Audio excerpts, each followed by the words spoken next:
یہ راکٹ نہ کوئی نیا خلائی مشن تھا، نہ اس میں کوئی خلاباز سوار تھا، اور نہ ہی یہ کوئی سائنسی آلہ تھا، بلکہ ایک ایسا راکٹ جس نے 1.5 سال پہلے اپنے کام کو مکمل کر لیا تھا، اور پھر 5 اگست 2026 کو تقریباً 4000 کلو وزنی اسپیس ایکس فیلکن 9 کا خالی اپر سٹیج تقریباً 8700 کلومیٹر فی گھنٹہ کی سپیڈ سے چاند کی سطح سے جا کر ٹکراتا ہے۔ ٹکراؤ کا یہ مقام بالکل آئنسٹائن کریٹر کے قریب تھا، اور یہیں سے کہانی کی دلچسپ شروعات ہوتی ہے، کیونکہ سائنسدان جس کو خالی خلائی ملبہ سمجھ رہے تھے، اب وہ سائنسدانوں کے لیے ایک قدرتی تجربہ گاہ بن چکی ہے۔ اس کہانی کی شروعات ہوتی ہے فیلکن 9 سے۔ یہ ایک ایسا راکٹ ہے جس کو بار بار خلا میں بھیجا جاتا ہے، اور فیلکن 9 کو 15 جنوری 2025 کو فلوریڈا سے ایک خلائی مشن کے لیے روانہ کیا جاتا ہے، اور یہ خلائی مشن تھا 2 قمری لینڈرز کو زمین کے مدار سے نکال کر چاند کی سمت روانہ کرنا۔ اس راکٹ نے اپنا بنیادی مشن کو مکمل کر لیا تھا، اور پھر اس کے بعد اس راکٹ کا خالی اپر سٹیج وہیں پہ خلا میں رہ جاتا ہے، اور عموماً ہوتا بھی یہی ہے کہ جب راکٹ اپنا کام مکمل کر لیتا ہے تو اس کا اپر سٹیج وہیں پہ خلا میں ایک خاموش اور لمبے سفر کے اوپر نکل جاتا ہے۔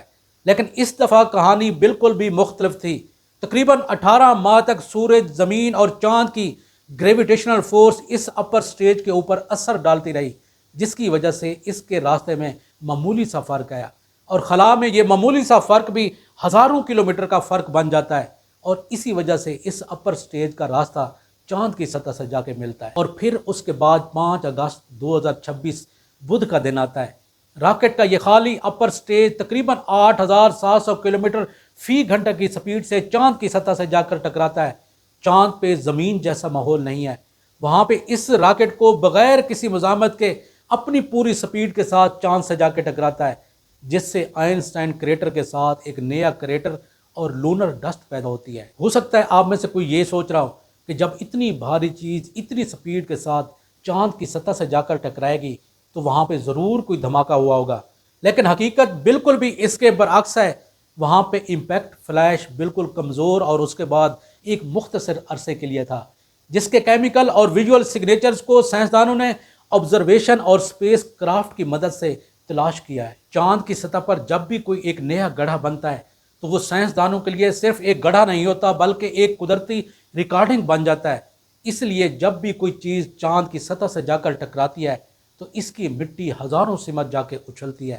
اس لیے اب یہ غیر ارادی حادثہ بھی سائنسدانوں کے لیے ایک غیر معمولی تجربہ گاہ بن چکی ہے۔ جہاں پہ جو سب سے زیادہ دلچسپ بات ہے، اس حادثے سے پہلے جنوبی کوریا کی شٹل ڈینوری آربیٹر اس مقام سے گزرتی ہے، اور پھر اس حادثے کے بعد ناسا کی ایک شٹل بالکل اسی مقام سے گزرتی ہے، جس کی ویڈیوز اور تصاویر سائنسدانوں کے لیے انتہائی قیمتی ہو سکتی ہیں۔ سب سے پہلے نمبر پر، اگر سائنسدان چاند کی اندرونی سطح میں موجود مواد کو انالائز کرنے میں کامیاب ہو گئے تو چاند کی اندرونی ساخت کے بارے میں کافی کلو مل سکتے ہیں۔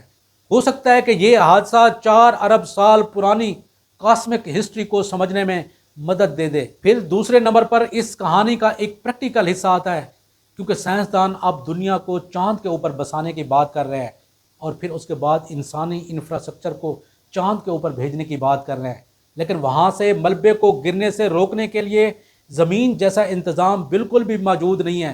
اس لیے آج کا یہ حادثہ کل کو محفوظ بنا سکتا ہے۔ تیسرے نمبر پر اگر دیکھیں تو انسانی ساخت کی چیزوں کا چاند کی سطح سے ٹکرانا کوئی نئی بات نہیں ہے۔ اس سے پہلے بھی سائنسدان جان بوجھ کر کئی خلائی مشن چاند کی سطح سے ٹکرا چکے ہیں۔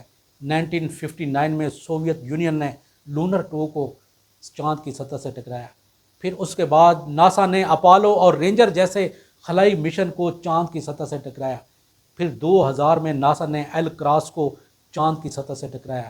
پھر 2022 میں راکٹ کی ایک باڈی چاند کی سطح سے جا کر ٹکراتی ہے، لیکن فیلکن 9 کی جو سب سے زیادہ خاص بات ہے، اس کو جان بوجھ کر چاند کی سطح سے نہیں ٹکرایا گیا۔ حقیقت یہ ہے کہ اب یہ حادثہ سائنسدانوں کے لیے ایک کھلی کتاب بن چکا ہے۔